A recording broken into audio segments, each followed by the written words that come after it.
Hi folks, it's me Michaela and welcome back to my channel. We're here today for the first wrap up of 2026. Time has been flying and honestly, I'm kind of happy about that because I am so done with winter. Okay? There's just it's been so cold and then it's been so slushy and messy. And here's the thing. You see all these people, okay, that don't live in Canada, no offense, it's not the same. Being how to dress nice in the winter. And it's I could dress nice in the winter, but my nice stuff is not gonna be nice anymore. Cause it's gonna be covered in dirt and slush and muck and salt. And I don't wanna ruin my clothes. So instead I wear the variation of the same outfit every day of my life. And I'm so over it. I wanna wear cute clothes without feeling like I'm gonna ruin all of my cute clothes. And I want to be able to feel my toes when I go outside. Maybe it's a hot take, but I personally like to be able to know that my body parts are still attached to my body when I'm in the outside world. Okay? I want to go outside and I want to walk to work and I want my face to not hurt from the air. I'm so done with it. I'm so over it. It's been, I swear,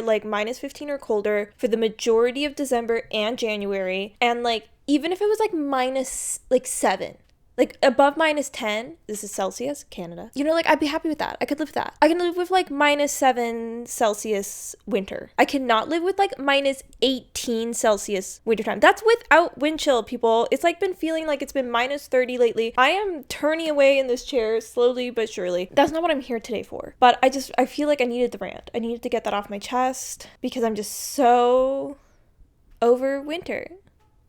But who isn't? I guess at this point. So it has been all of January now. It is officially February. And let's talk about the books I read in January. I feel like I didn't read that much. I'm gonna be honest, the motivation to read with just the everything, the news, terrifying. The weather, horrible. The sun, non-existent still after 4:30. So the motivation to survive, let alone thrive, currently is difficult. I am trying to get my life back together. I started working out again recently, and by recently I mean just this last week, and it's good for me. I feel when I get back into working out that my overall life just becomes better and more productive. It's a springboard effect. But yeah, I want to get back into less doom scrolling on the internet and back into my fun hobbies that bring me joy, my knitting, my reading. I've started baking bread. That's fun. So I want to get back in that, but it was a bit of a struggle in January, gonna be honest. So I did end up reading 3 books in January. I also am currently reading, and I'm about somewhere between the third and halfway through Know My Name by Chanel Miller, which has been a very good read so far, but it is one that I am taking my time with, I think for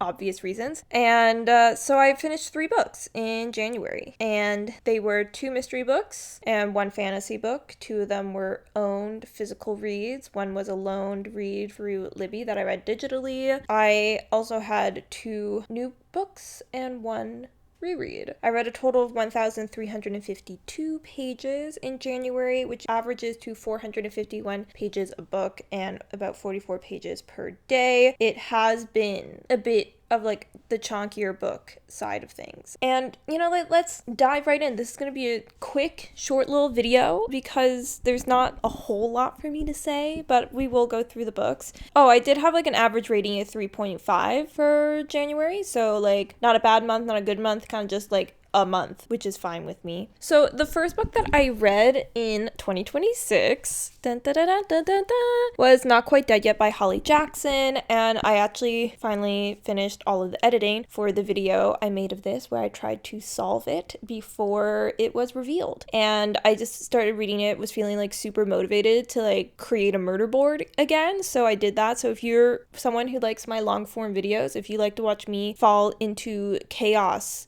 while holding a wooden spoon in front of a wall, that video is for you. I did find this an entertaining read. I ended up giving it 3.5 because I felt although I didn't figure out the actual mystery until pretty close before it was revealed, I felt it was really obvious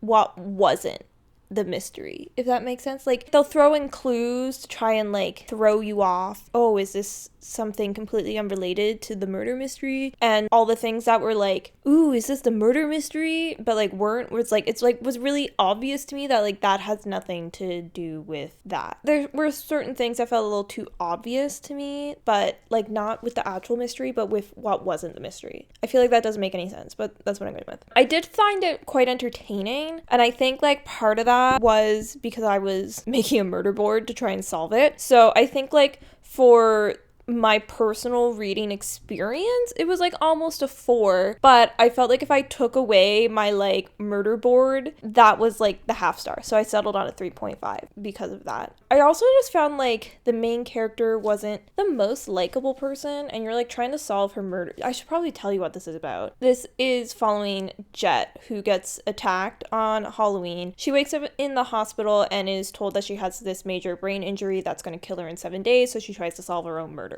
Cool. So yeah, really cool concept, a really fun, quick read. Like, it wasn't bad, it just like, it didn't enthrall me, and I felt like the mystery could have been stronger. Yeah, I guess that's what I have to say about that. I would like say, like, if you want like a fun read, definitely pick it up, but it's not...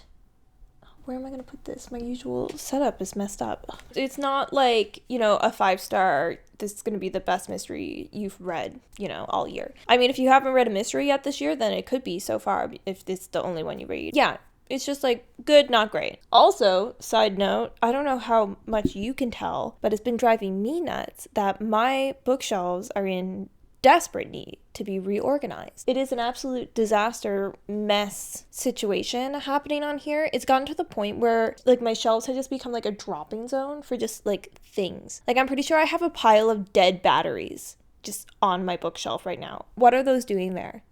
They should not be there. And it's partly because before extending my books on the bookshelves to some of my lower shelves that I've currently just been using for other storage, so there's things on them, like I wanted my bookshelf shelves on my bookshelf. Wow, okay. I'm making a lot of sense explaining things right now. But before I like took my books to a new shelf, I wanted them to be very overcrowded because like personal experience and personal preference, I do not like a shelf that has like 3 books on it. Like, I think it looks dumb. I don't like it visually in my own home. So I want it to be like overcrowded so that when I expand the books onto a new shelf, there's enough books to like take up the room of the shelf. Does that make any sense? Stay tuned, because there's probably going to be a new bookshelf reorganization and maybe an updated 2026 bookshelf tour coming, because it's driving me nuts. I'm also currently dealing with the fact that Mr. Man, Benjamin, my cat, has recently discovered that if he sits on my TV stand in the middle of the night, he can knock things off of my bookshelf from the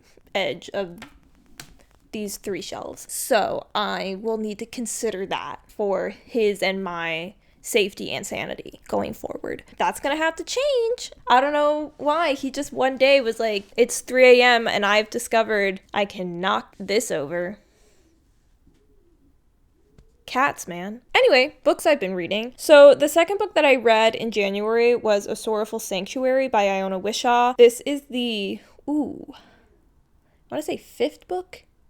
I'm going to go with 5th book in the Lane Winslow mystery series. This is kind of like historical, cozy mystery vibes. You follow Lane, who is now living in rural BC, post being a British spy in World War II. It kind of gets very much like Murder, She Wrote kind of vibes, where it's like she just keeps finding dead bodies. It's concerning. It's like how the dead bodies are just drawn to Lane in this like middle of nowhere. Like there's like 10 people in her town kind of vibes, but there's people dying like this, okay? And she's always the one that solves it. It's a little lighthearted. She has like a romance with the inspector. It's rural BC, which is fun, Canadian. And so like it's kind of just like a series that when I kind of don't know what else to pick up, I'll like get the next one from Libby and give it a read, because they're always kind of just like a-okay. I haven't like found any that I absolutely loved. I did also feel like the first book, which I actually physically own, it's on my shelf here somewhere over there on the other side of Everyone in My Family Has Killed Someone. A Killer in King's Cove is the first book, and I'm gonna be honest, guys, the first book has like a super obvious mystery, and it it's kind of not great because of that. However, I do feel like the writing has gotten better in each mystery. So this is now like the 5th one. There's the ongoing storyline, and then there's the new mystery that happens in each book. And so this was just another Lane solving a murder mystery because, you know, the drama never stops in rural BC, apparently. So I also gave this one a 3.5, and this is why my average for the month was 3.5, because all the books I rated was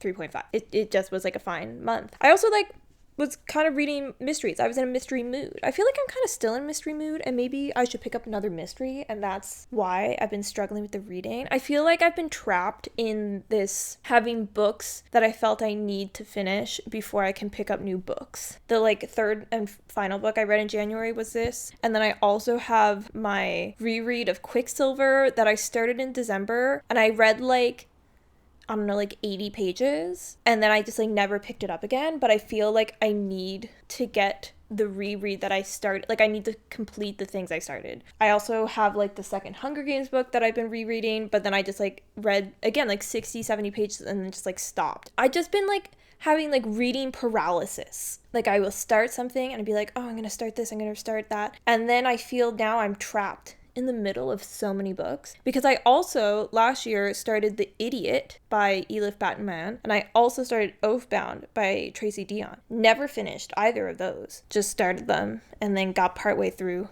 and just stopped reading. So like those are still looming over me as well.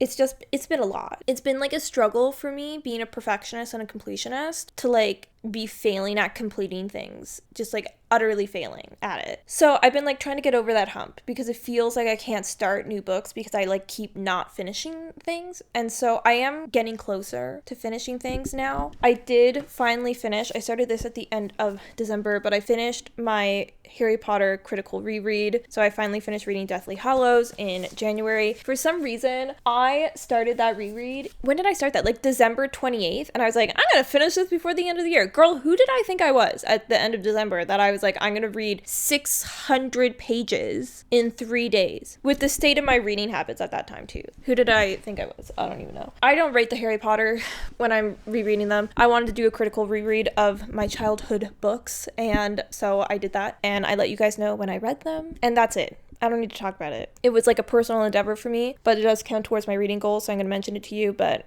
I don't want to talk about that on the internet. So I did finally finish Deathly Hallows reread, which means I finished the critical Harry Potter reread, which means I can take that off of my series spreadsheet. So I'm now only reading 19 series, and I have on my shelves, okay, I now own Hopeless by Elsie Silver, so I can finish Chestnut Springs. I also have Empire Storms and Tower of Dawn, which are 2 more books in Throne of Glass that I'm planning on tandem reading soon for the next Throne of Glass vlog. But like, guys, that's really intimidating because these are both 2 really big books, and I've never done a tandem read of anything before, so I feel like I need to prepare myself for that. What else do I have on the go? I do have The Last Devil to Die, Thursday Murder Club, that not on my shelf right now because I kept thinking I was going to start that. Didn't. Like I said, I've also been reading Hunger Games, and by reading the Hunger Games, I mean I only read the Hunger Games. That is eventually going to come out. I'm doing a video of rereading them for the first time in a decade. It is going at a snail's pace, but it is going. It's going. So I'll get back to that. But I am like trying to finish some series that I'm just like so close to finishing, so I can start new series and not feel guilty about it. So yeah, I am trying to achieve goals.